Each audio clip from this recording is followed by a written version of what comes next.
其實咧，我都知道你係好關心呢個社會裏邊發生嘅嘢啦嚇。除咗係即係情緒嘅健康方面咧，亦都有照顧到譬如時事嘅嘢啦。譬如舊年11月底呢個大埔嘅大火災嗰度咧，你都會親身去嗰個現場嗰度接觸一啲嘅災民啊。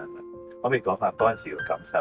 係啊，其實即係我諗即係11月26號大埔雲火苑嗰個事件啦。咁當晚我即係不停咁睇到啲新聞報導啦。其實嗰晚我係瞓唔着嘅。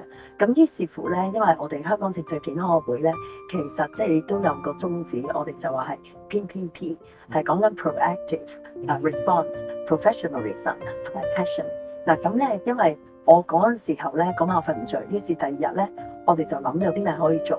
咁我哋覺得咧，就話其實呢件事咧，其實對我哋香港人都有個 impact。嗱，因為我哋睇翻我哋香港如果講緊2003年，我哋 SARS 裏邊，我哋係走咗299個人，係短短2個月。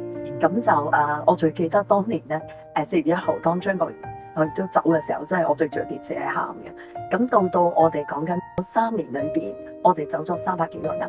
我哋短短 overnight 嘅時候咧，我哋冇咗160幾個人。我會覺得咧，其實對香港嘅人整體嗰個情緒咧嘅 impact 都好大。咁因為咁咧，所以我哋11月27號咧就成立咗一個咧火災無情人間有愛 We Care SOS。我哋嘅 SOS 咧就係講緊 sustain our spirit。我哋嗰個 spirit 咧就係一個大愛，係一個堅持，同埋我哋好自豪嘅獅子山下精神。咁嗰晚咧，其實因為我哋27號咧就成立咗啦。咁呢一個其實呢一樣嘢咧，就係一班專業人士咧，包括我哋心理學家啦，同埋我哋精神科專科醫生，可以提供免費嘅4次治療嘅或者面診。咁亦都係可以，如果有需要嗰啲食藥咧，係有得包埋有3200蚊嘅藥費嘅咁。咁咧其實嗰一晚我哋成立咗之後咧，11月27號晚咧，其實我就嗰晚啱啱我教緊大學嘅，咁我大學咧就應該夜晚教7點至10點，咁我提早放學啦，我要去到大埔一個社區中心咧，咁我只係識得搭的士。咁但係我啲學生咧就同我講啊，嗰班大學生啦，佢話佢哋會帶我入去。咁結果有10幾個學生咧就帶我搭火車入到去大埔啦咁。咁跟住咧我就跟住佢就帶到我去到個中心裏邊。咁我哋見到好多人係真係冇咗個家，係真係瞓咗喺個會堂裏邊。咁我哋去到學校租用嗰個地方啦，咁亦都見到啲人咧係瞓咗喺度。但係同一時間我好感動嘅咧就有2點，因為嗰日我見到個大埔火車站一路行到去會堂中心，其實四方八面都好多人，而呢啲人真係自發嘅，而呢啲人咧係建設緊嘅。我見到佢哋咧係好多係自己好有系統嗰度係拎住物資，我見到呢啲人咧拎住啲被單啊、床鋪啊拎到啲物資。咁我亦都見到咧喺大埔火車站嗰度咧係有啲人揸住7人車，係成日叫話邊個有車要入去，我帶佢上車咁樣樣。咁呢啲亦都係自發嘅，有啲免費車嘅提供。我亦都見到咧，我哋好多消防員係一排咁坐喺個大埔火車站嗰度等緊有消防車，佢哋換班啊咁樣樣。當我見到好多人係自發性嘅，係一件事可以自己咁走出嚟咧，其實我覺得香港好有希望。尤其是對比起早幾年，我哋見到有啲喺街度啲人嗰陣時係一個破壞嘅場面，今日我見到係一個建設嘅場面，咁我覺得令我好感動。咁就當然我見到好多即係冇咗屋企嘅人啦，咁就我哋有啲同佢講幾句安慰嘅説話啦。咁到差唔多接近凌晨嘅時分啦，我哋真係行下路咧，我覺得我面前一黑，跟住咧我就覺得好似行咗落去嘅時候咧，突然之間我身邊咧有一個關愛隊嘅姨姨，佢咧就拎住我啲雪梨茶，咁咧佢派俾人飲，佢見到我咧就派俾我飲。我飲咗一杯之後咧，我突然間醒翻，我嗰一刻咧先至發現咧，原來我係冇食晚飯啊，已經接近凌晨，咁就係全靠嗰杯雪梨茶咧，我可以咧行翻去嗰個大埔火車站裏邊咧，就再接翻架的士，就翻去即係屋企啊咁樣。咁就其實期間我哋諗住咧，自從嗰個11月27號嗰個火災無情人間有愛嗰個活動嘅成立，直到而家咧，我哋都係收到好多嘅個案啊，分別有啲係151社工啦，或者有啲係熱線啊等等啊轉介過嚟啦咁。咁其實喺啲個案裏邊，我都聽到好多即係好多令我好感觸嘅事件。譬如我記得有一個媽媽啦，其實佢一家最終係齊整嘅。咁佢話俾我聽發生咩事咧，就話其實當日佢就喺屋企啦，咁佢有2個細路，佢有好幾個細路，一個中6嘅阿哥哥，一個咧就中1嘅妹妹。咁嗰2個細路咧都有考試做翻。咁哥哥中6咧食完個 lunch 咧，咁就去瞓覺啦。咁個妹妹咧嗰日媽咪咧就話，佢突然間有個心血來潮咧，就話不如同妹妹去散步。其實佢就一般嚟講就唔會食完飯去散步。咁當佢同妹妹咧落到去樓下散步嘅時候咧，佢覺得嗰下咧公園如常咧係好少人嘅，但係公園咧有啲人就同佢講話好似聽到火燭，跟住咧佢望過去咧，佢其實睇唔到火嘅喎，佢仲睇下啲火喺邊。嗱，當佢一睇到火嘅時候咧，其實就係去嗰棟屋苑嘅隔離個屋苑，佢睇到一有火咧，好快1-2分鐘即刻燒晒成棟啊！當其時咧，佢就即刻翻上去要揾佢個哥哥。佢上到去揾個哥哥嘅時候咧，就叫哥哥落翻嚟。佢同我講咧，就話佢搭嗰個 lift 咧，其實佢喺10幾樓落嚟嘅時候咧，佢落個 lift 嗰陣時候，期間仲有啲隔離鄰舍。總共連埋佢同佢哥哥總共5個人喺個 lift 裏邊。佢話嗰個 lift 裏邊咧係好靜嘅，一句説話都冇人講嘢，大家只係望住個數目字，睇住佢11、19、8，因為佢哋真係唔知會唔會邊時半刻就會停咗架 lift。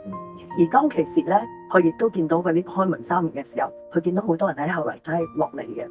當佢終於咧出到個大堂嘅時候咧，佢哋嗰5個人喺個 lift度，包括佢個仔就出咗去。佢回頭一望咧，正正就係見到個棚架冧落嚟，就封咗個 lobby 啦咁。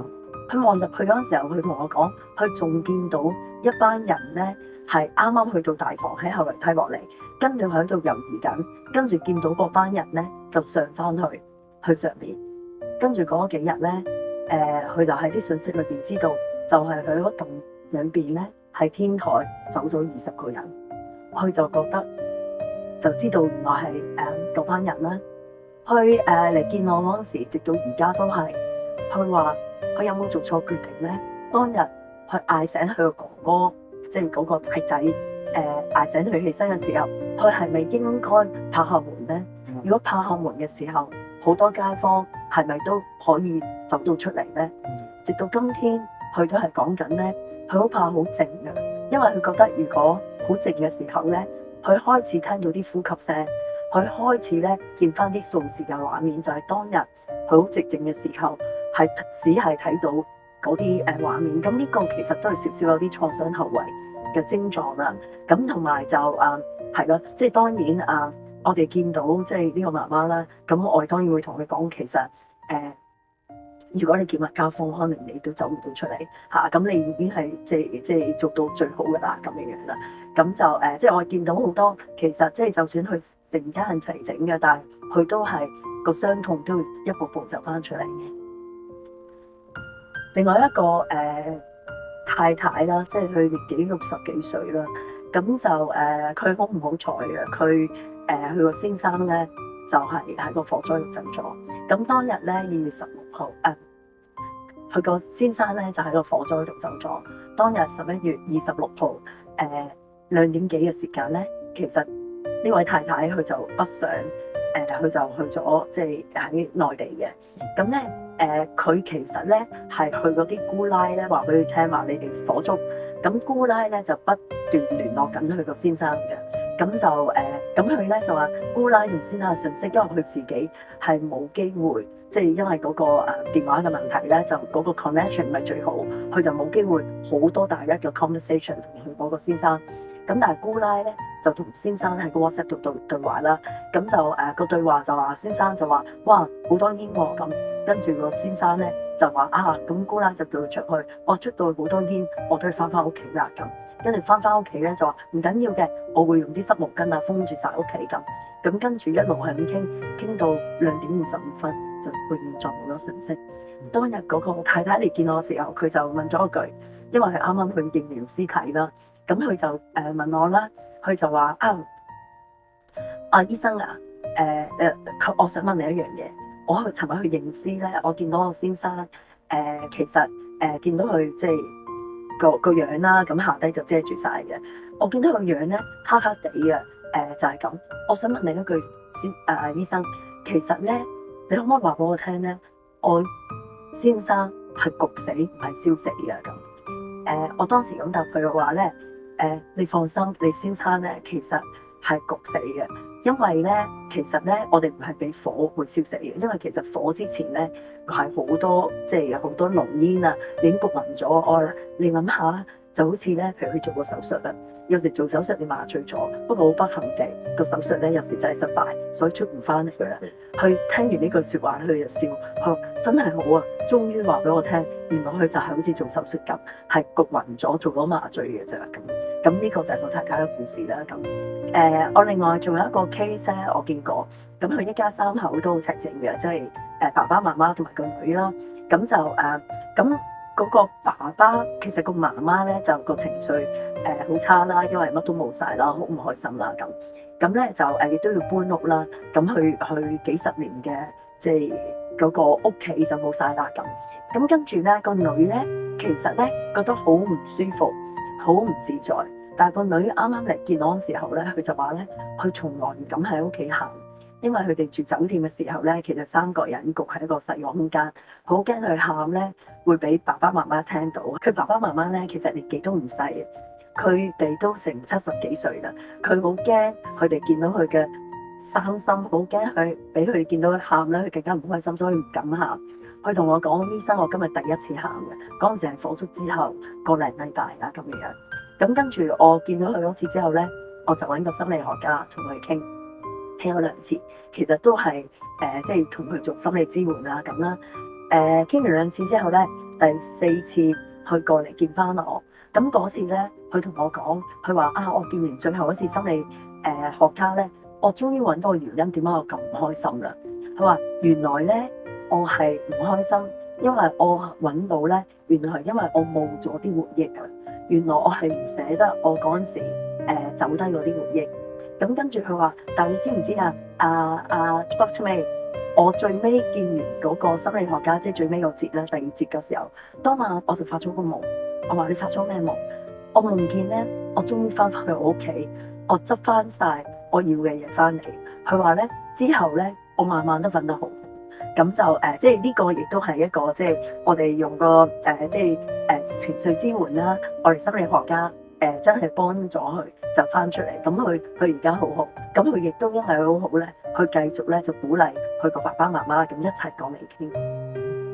哇！好多感人嘅場面，我見到你隻眼都有啲淚光啊，因為即係回憶起一啲好激動啊，或者好比較極端啲嘅畫面咧，一定會好多回憶啊。係要唔要？